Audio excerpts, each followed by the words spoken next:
What's up guys, Anmol here. So there are a lot of phones these days with dual cameras on the front and dual cameras on the back. Though there are not many phones with 4 camera setup. We saw Huawei do it last year with the Nova 2i, and this year they are back again with the Huawei Y9 Pro 2018. So this is kind of a reworked version of the Nova 2i, but it's more cheaper, and I've been using it for a week now, and these are my thoughts.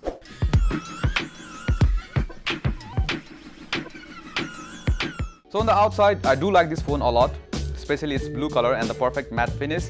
You have the volume button and power button on the same side, whereas the fingerprint sensor is on the back and it's amazingly quick. I mean, you can unlock the phone within just 0.3 seconds. Huawei Y9 2018 has a full view display of 5.93 inches and it has a screen resolution of 1080 by 2160 with an aspect ratio of 18:9. The IPS display in the Y9 2018 is really good. The color reproduction is really nice, colors appear vibrant, and the display is good in any condition, whether you are indoors or outdoors.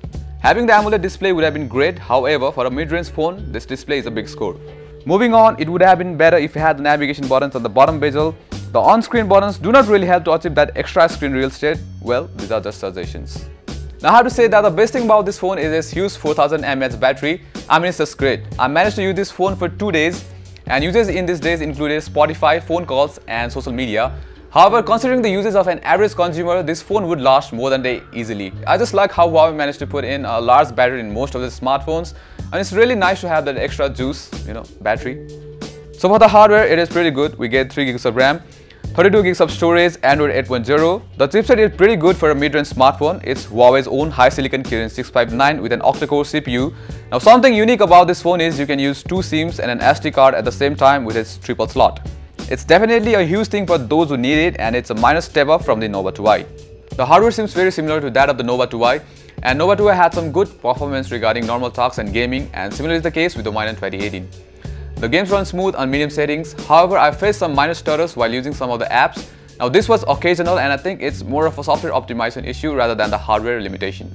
Now talking about the experience, you do get settled with the EMUI as you keep on using it. It's a skin on top of Android Oreo 8.0, and there have been improvements over time, and it's packed with features. There are lots of features here, like multiple power saving modes with different intensity, backup and restore, simple mode, data transfer, 3-finger screenshot. You can adjust the screen resolution between FHD Plus and HD Plus. There's even Huawei Help for monitoring your fitness and training regime, and many more. All of these are pretty usable, and if you want something close to pure Android experience, you will have to use the launchers like the one I'm using, though the quick settings and icons will remain the same. So the highlight feature of the Y9 Pro 2018 is its 4 camera setup. On the back we have dual cameras, the main sensor being a 13 megapixel sensor with an aperture of f2.2 and the second sensor being a 2 megapixel sensor with an aperture of f2.0. The photos look quite good. It has a nice dynamic range, rich saturated color, and nice contrast.